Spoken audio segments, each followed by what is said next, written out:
Good day, I'm Carrie-Ann Smith and this is your JIS News for Monday, November 25.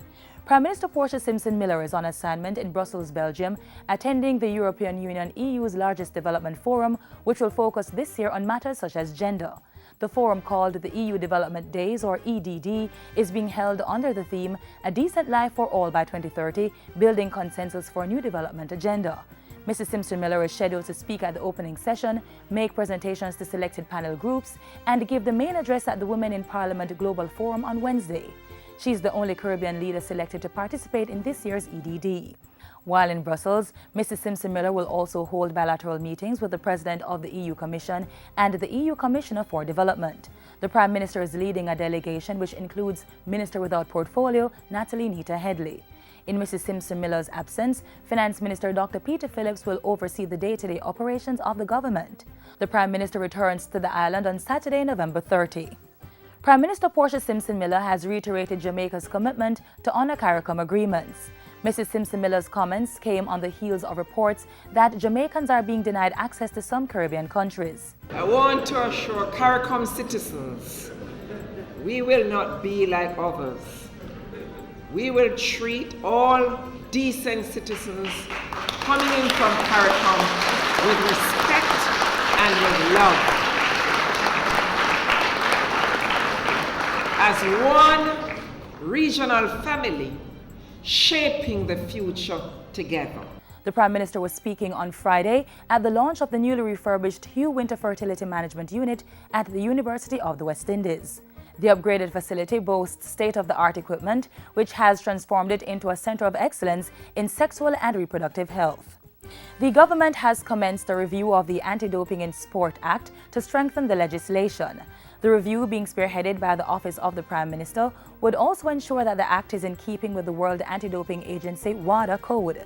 The Minister with responsibility for sport, Natalie Nita Headley, made the announcement during a press briefing to update the country on WADA's visit in October. Mrs. Nita Headley said the board of the Jamaica Anti-Doping Commission, JADCO, resigned effective December 31, and JADCO's new executive director, Carrie Brown, is reviewing the needs of the agency. We have accepted an invitation from WADA for the new executive director to visit its offices in Canada during the week of December 16th. He will also visit the WADA accredited laboratory in Montreal and the Canadian Centre for Ethics in Sport, with a view to establishing a cooperative partnership between JADCO and this national anti-doping organization. In the meantime, come November 30, 6 additional persons are to undergo training as doping control and blood control officers. Ground has been broken for the Rio COBRE pipeline replacement project, valued at $24.46 million. The project will see the replacement of segment 2 of the Rio COBRE pipeline between Content District and Ferry in St. Catherine. The work also includes the installation of an automatic control valve and water meters for customers. Over 270,000 persons will benefit from the project, which is expected to be completed by 2014. An improved high-quality and continuous water supply service for customers in the Kingston metropolitan area, improved supply efficiency and reliability to residential and commercial customers.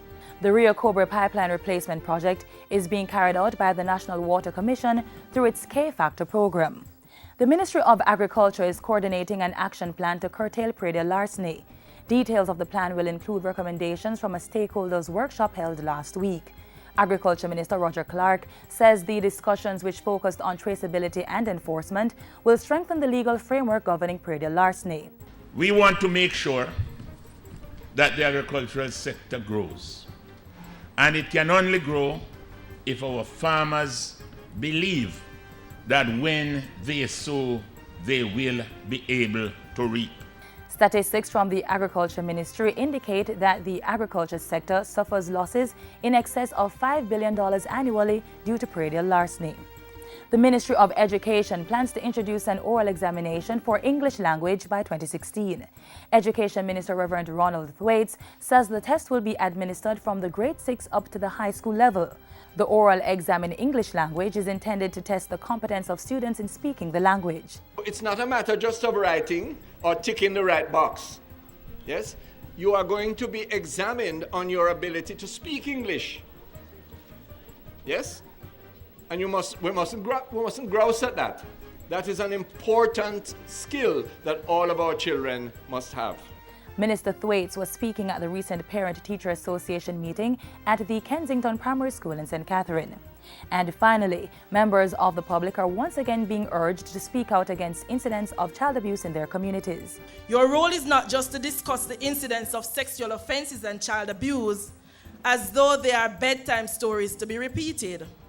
But we should view them and communicate them very well to our children that these are criminal acts that must be denounced. Superintendent Lindsay was speaking at a recent vigil to mark International Day for the Prevention of Child Abuse last Tuesday. Candles were lit in memory of children who lost their lives due to abuse. And that's it for JIS News Today. I'm Carrie Ann Smith. Thank you for watching.